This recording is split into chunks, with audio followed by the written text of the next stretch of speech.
inside. Get in there. Come on. Let's go.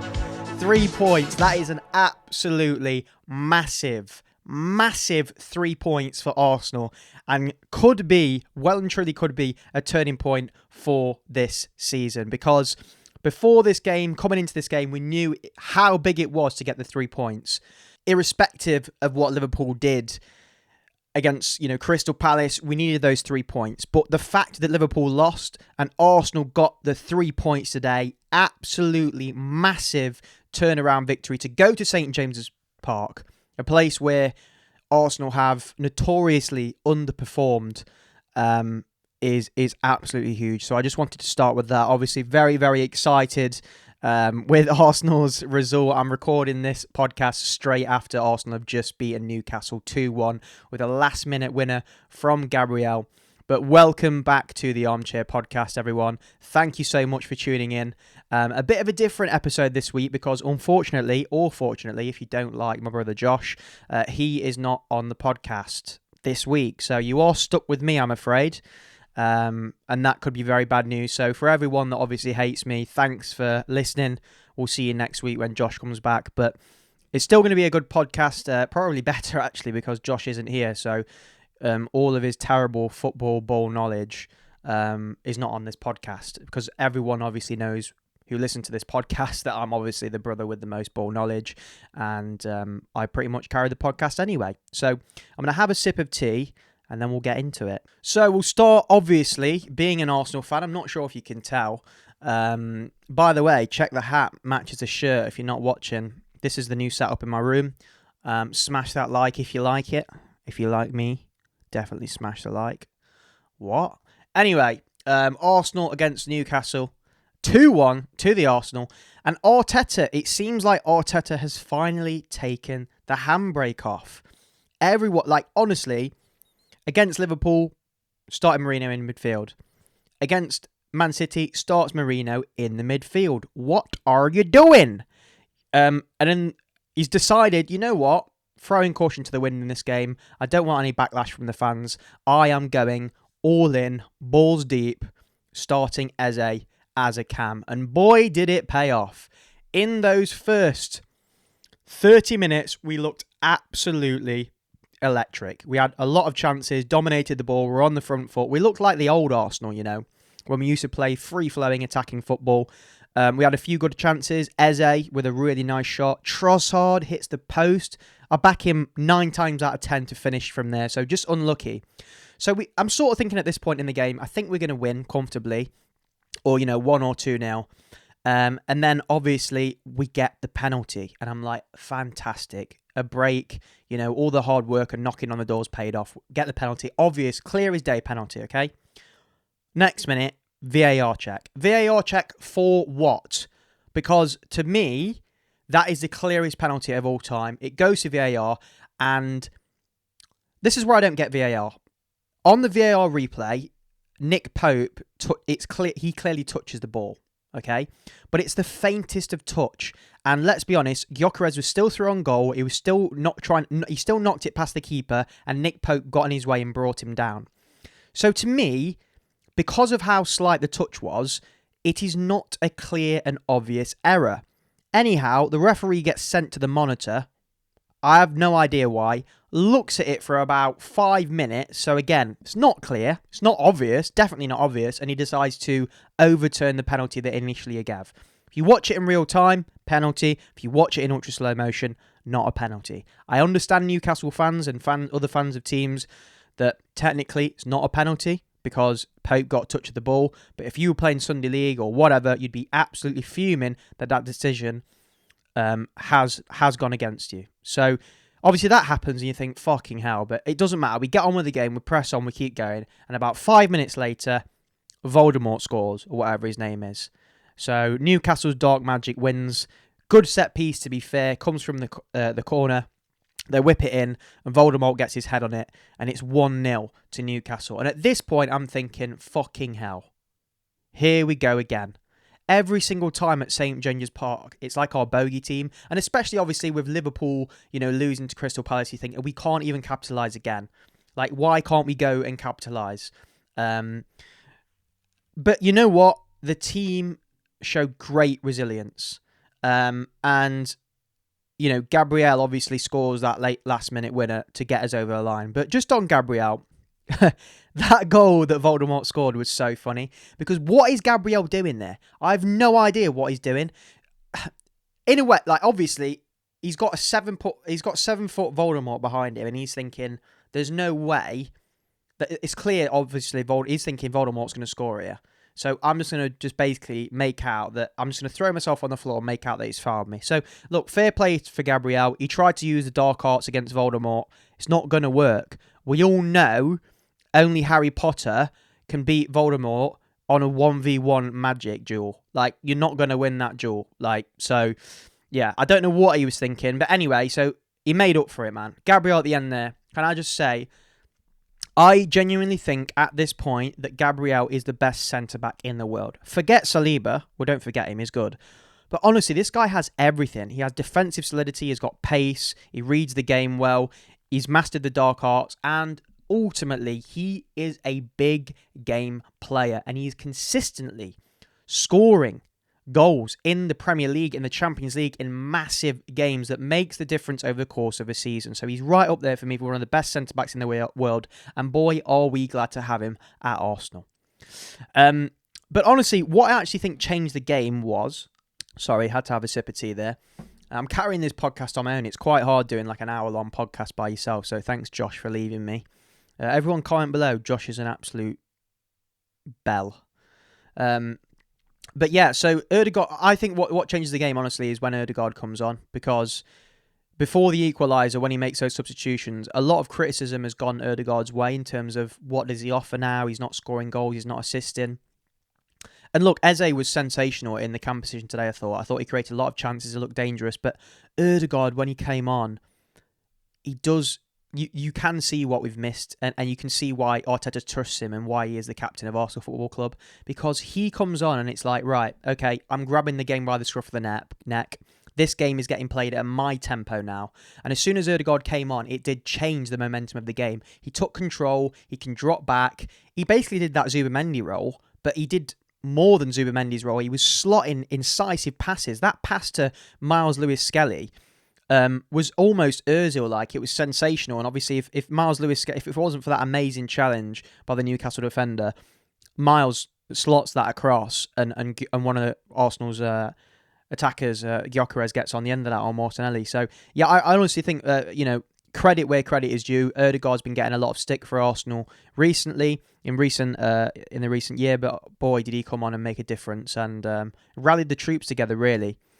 But the equaliser comes from Mikel Merino. Again, say what you want about him. It just proves really that Merino and Martinelli are really, really fantastic impact subs. And I admit, against the right team and the right setup on the right day, they can be starters for Arsenal. But I think they make way more impact off the bench. You know, you have to know your role in a squad. And I think Trossard did well today, to be fair. But the likes of Trossard, Martinelli and Merino, they are impact players off the bench and not starters. Bring those guys on and they can make a difference. And I think that's what's going to make the difference this year is the strength and depth of our squad. It is absolutely sensational this year. And those players did make the difference, to be fair. Merino comes on, heads it home. And to be honest, I was quite frustrated with Gyökeres today. I think he didn't have a good day. Any big team he's played, Man United, City, Liverpool, he's not looked too assured. I think he rushes things. His touch is a bit off. He sort of got bullied, actually, in that game against Newcastle. So I think he is still adjusting to even though he's a big dude, I think he is still adjusting to the physicality of the Premier League and still getting used to his teammates and the tempo of the Premier League, because his touch did look a little bit off. And I was slightly concerned, if we lost this game, we bought the striker to make the difference, and he's not making the difference. But it's lucky that we have the best striker in the world on the bench in Mikel Merino. He comes on, that bloody header into the bottom corner, absolutely amazing header. And he might be a better striker than Gyökeres, to be honest. But yeah, Merino is say what you want about him, but wow, he's good in the air and he's a fantastic finisher. He's one of the best finishers at the club. So really, a fantastic overall performance from Arsenal, and the icing on the cake was Gabriel, after all that controversy with the penalty and all that stuff, gets the winner in the end and taunts the Newcastle fans. Absolutely heartbreaking for Newcastle. But as Pep learned when he played Arsenal and resorted to 5 at the back, once you switch to a 5 at the back, you are vulnerable to conceding a goal, especially a set piece. So, look, Newcastle fans, I mean, what else could Eddie Howe have done? I think he probably did the right thing switching to a 5 at the back. It's okay to say in hindsight he should have stuck to a 4 at the back. But I think you were playing really well with the 4 at the back. And I think the substitutions were a bit cowardly. I understand that, you want to hold on to that 1-0 victory. But I think it was, again, too early. He did a Pep and he sort of bottled it, really. I think they should have still gone at us and tried to score a goal on the counter-attack, which they did get a few chances. But ultimately, Arsenal were just too good in this game, and we were always going to win. You look at the stats at the end of the game, the possession, over 70%, 20 shots on target. 20 shots on goal, 8 or 9 on target, absolute domination. So, very proud of the Arsenal boys today. Newcastle, again, unlucky. They have been a bit unfortunate this season not to get the results over the line. But again, this comes down to squad depth in the Premier League. They've lost Isak and, they're playing Champions League football now this year, and it could get pretty tough for Newcastle later down the line in the season. They missed out on a lot of targets. But to be fair, Voldemort does look like a good signing. He's popping up with the odd goal now and then, and I think Newcastle will be okay this season. I don't see them in the Champions League, but you never know. They are an absolute fortress at home, and it is St James's Park is a very hard place to go. But I think Liverpool watching that, after losing to Crystal Palace, they're going to be scared. We are coming for you. They are going to be scared because... Not scared, I take that back. I don't think they're going to be that scared. We've not played that well, but it's very positive for Arsenal, and it doesn't... If you're a Liverpool player watching that at home, you was begging for us to, It's a huge statement for Arsenal, basically. That's what I'm trying to say. A Liverpool player watching that is going, God, Arsenal are going to be there this year. I thought, we didn't look too great, but we are there. And that is the sign of champions. To come back 1-0 down at St James's Park and to win that game 2-1 is the sign of champions. So I think Liverpool fans and Liverpool players will be looking at that and thinking, we've got a lot of work to do if we want to retain this top spot at the top of the Premier League table. And yeah, I just watched, on the Liverpool Crystal Palace game, I think Crystal Palace were absolutely superb, and Liverpool were lucky not to get absolutely spanked by Crystal Palace. I think, Glasner is doing a fantastic job, especially after losing Eze. And, Mateta and Eze did so well together. And honestly, the more I watch Mateta, the more I think, wow, what a fantastic striker. Like, as an overall striker in the Premier League, he's got to be up there in the top 5. He's absolutely fantastic. His link-up play is great. He had that shot that rocketed off the post. He looks like a pro clubs player. He doesn't look like he'd be good, I actually don't think the shirt took a good look for him, but he kind of rocks it. And yeah, like he's a good player. He's a very good striker. So unlucky for Liverpool not to concede. Well, for him to not. I don't know what the fuck I'm saying, but yeah, he's a good striker. Wirtz, not sure what's going on with Wirtz, to be honest. Again, he was hooked off early-ish today, 60-odd minutes. Hasn't really hit the ground for Liverpool, which is very concerning because you spent £100-odd million on this bloke to start as your cam, and he looks no better than Martin Ødegaard. So it is slightly concerning. He doesn't look any better than Buendia. He's been absolutely shit. To be honest, if I'm going to be a harsh assessment of Wirtz, he's not looked good for Liverpool. So that would be worrying. Isak, he's not fit. Ekitike looks like he's got discipline issues. He's still very young. He's got a lot to learn. I don't know, man. One injury, and your defence looks shaky as hell. Like, one injury to Van Dijk or one of your centre-backs, and it's not looking good. So, yeah, I think all this hype around Liverpool at the start of the season, the first 5 games... unbeaten, I think, wins, sorry. I think a bit of a reality check this week for Liverpool with Arsenal winning at St James's Park and then losing to Crystal Palace. But the top of the table is quite interesting. It's looking like a bit of a relegation battle at the minute at the top of the table. You've got Sunderland in 5th, I think it is, which is crazy. They're doing so well so far. Whether they can keep it up is a different question, but I did back Sunderland to not get relegated at the start of the season. Heard it here first. Granit Xhaka, absolute beast. Love him. But Ange Ball, it's not looking good for Forest, is it? He's come in and he's had a tough start, obviously. Arsenal loses that game. That's fair enough. I thought it was actually a shit performance. But look, manager, they're probably shocked at the Forest players are still getting with the fact that they've lost their manager. Then they go away in Europe to Real Betis. I actually watched that game, and that was a very good performance from Forest. And they do, obviously, Ange Ball is in full flow already. They look super attacking with that Zinchenko at left back there. A lot's coming down that side. I thought, it did make me laugh, though. That's the thing. That's the risk with Zinchenko, He looks amazing going forward. I actually miss him in that sense at Arsenal, threading those needle passes and taking control of the game on that left-hand side. I think he's fantastic, but defensively he's such a liability. And he was at fault for that goal against, at Real Betis, unfortunately. And that's what you're going to get with Zinchenko. Very good defensively, very poor defensively, and that's why Arsenal got rid of him. But then you would expect Forest to go to Sunderland and to win. I mean, they are a team that's just come up from the Championship. You would expect Forest to put a performance in and get the win. They concede an early goal from a set piece, and they just can't break Sunderland down. And it's quite worrying, really, because with Ange Ball, you would think that it would be they'd be more attacking and they'd create more chances and open teams up, but just didn't happen for Forest. So, slightly concerning. Not a very good start for Ange Postecoglou at Nottingham Forest. So, yeah, we'll see what happens in the next few games. It'll be interesting because if he doesn't start picking up results, it could be a long day for Forest, I'm not going to lie, because they're not going to get rid of him anytime soon. They've just sacked a manager. But then again, their owner is pretty...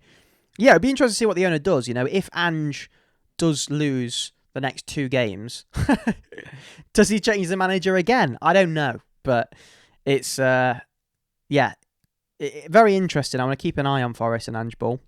Speaking of shit, Manchester United lose 3-1 against Brentford. What's new? I've run out of things to say, and I'm sure a lot of people have run out of things to say on Man United as a team, as a club, as an organisation.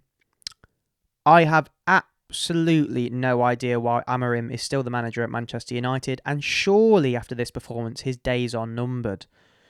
They concede an early goal. They get back into it from Sesko, who hit it about 1 million times before it actually landed in the back of the net.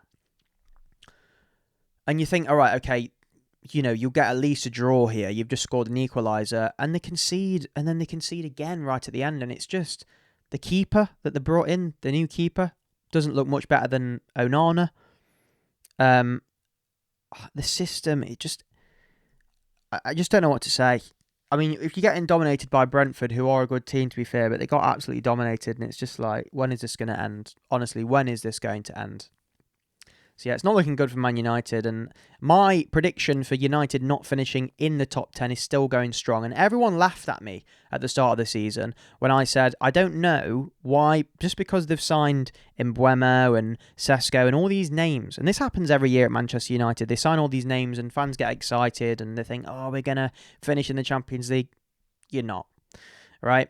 Not until you change, the club changes its owners or changes, massive changes are made to the actual structure of the football club, will you start getting back into the European spots again? Because your squad is bloated, there's lots of average players there, and the manager is shocking. It's going to take you a long time to get back in the Champions League, and again, I don't think you're going to finish in the top 10, which is kind of embarrassing for a club like Manchester United to finish outside the top 10 2 seasons in a row. So, has Amorim got to go? He's got to go, blood. He has got to go. And I think one of the owners at Manchester United has to grow some bollocks and has to come out and admit that we've got it wrong again.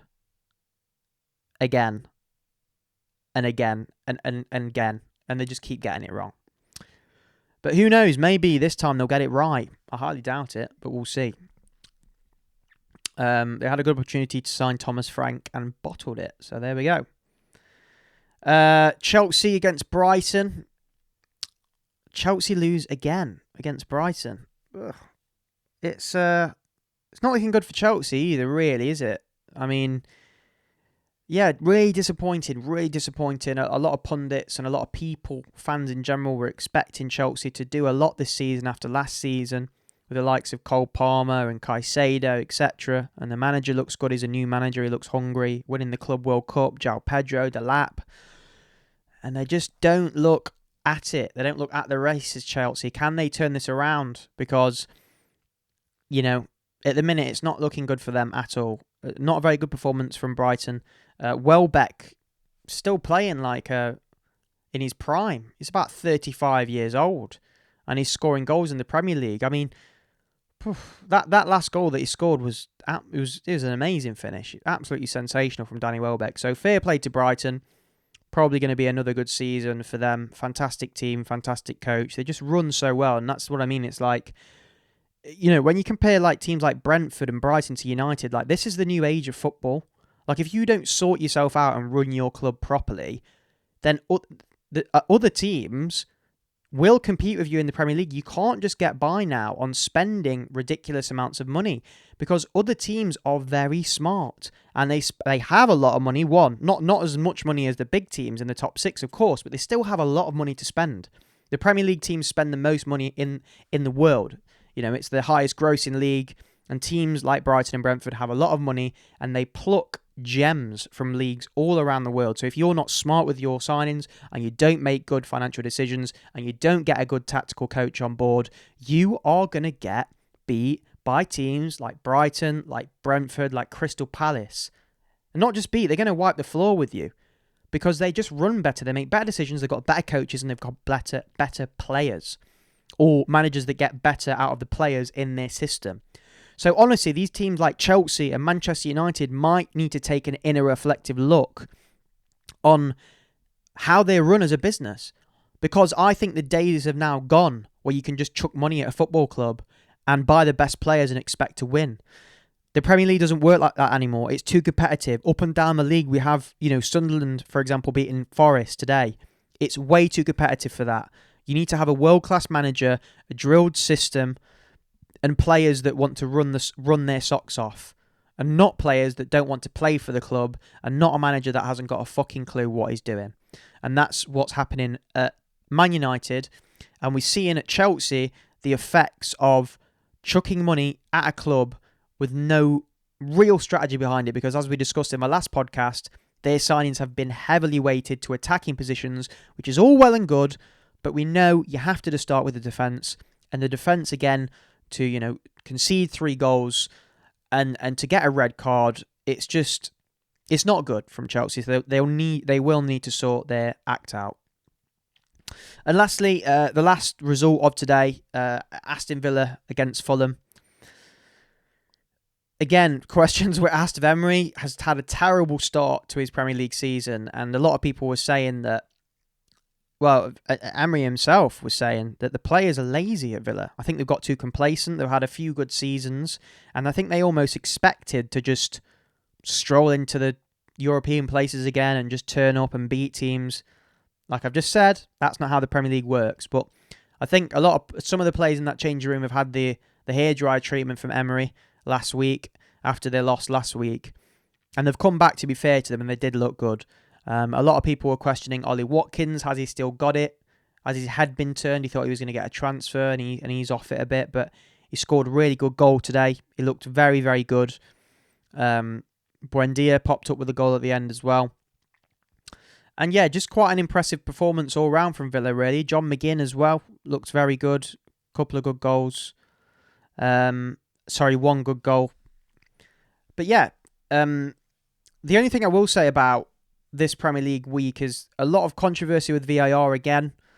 This time surrounding handball. The handball rule's gone a bit crazy, hasn't it? Especially in close proximity in and around the box. Firstly, we saw one Salah with Liverpool, hand way up in the air, hits his hand. You think that's a penalty? Wasn't given. Did the hand of God? Wasn't given.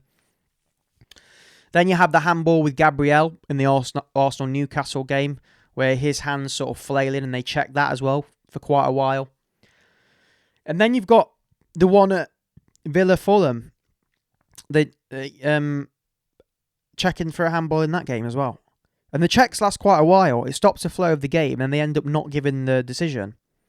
So I think it's just gone a bit too far with the handball thing, to be honest. And again, it's another case of VAR and the new rules in the Premier League. Every single year it seems like they focus on something different and make new rules. And yeah, I just don't agree with it. Like, I don't understand why they are looking into handball so much. It's like they do in the Champions League. I hope it doesn't go to that where any little touch on the arm, which hopefully it hasn't. That hasn't been the case. A lot of them have been the correct decisions, but yeah, strange really, the handball thing at the minute. It's kind of pissing me off, stopping the flow of the game. Okay, so we're already 25 minutes in the podcast, and I feel like I've covered everything really. This is what happens when you do a podcast on your own. You sort of rattle on and on. Talk really fast. There's no one really to bounce off, and then you end up getting 25 minutes in and thinking, shit, I've got nothing left to talk about. I haven't got any questions from the audience because the TikTok clips haven't really sparked much debate, and I haven't really got much else to talk about really this Premier League weekend. Of course, very happy that Arsenal have won. So yeah, I think we're going to end it there. Yeah, very short episode this week. If you have listened and you've made it all the way through, then I really do appreciate you listening to this podcast. I know it's been a bit shit this week with just me, but I really do appreciate it. If you could, obviously, because I know a lot of people listen to this probably won't. You just listen to it and just move on with your day and your life. I know everyone's got a busy life, but if you could do me a favour and just share a clip or like a clip or comment or just show some support, because it is quite difficult. I know we do this for fun, but we would sort of like it to gain a bit more traction than it has already. And to be honest, the biggest help you can give us really is if you have got a question, if you have got something that you would want to be talked about on the podcast, please do ask me a question in the TikTok comments or the Instagram comments or the YouTube comments really. I would massively appreciate it if you subscribed and commented on YouTube on this video. It'd be massively appreciated. If you're listening on Spotify. But yeah, we're trying our best. It's going to improve week on week, of course, but it's nice to get back into it. A very, very, very good Premier League weekend. The games have been fantastic. And yeah, I hope everyone listening to the podcast had a fantastic weekend and enjoys their working week. And yeah, we'll be back next week, hopefully with Josh involved. If not, then it will just be myself again. Wow, amazing! I know, really exciting stuff. I'll have to maybe come more prepared with more notes because I've run out of things to talk about. But yeah, sorry if this episode's absolutely shit. But yeah, at least I've done it, I guess. So thanks for listening, and yeah, we'll see you next week on the Armchair podcast.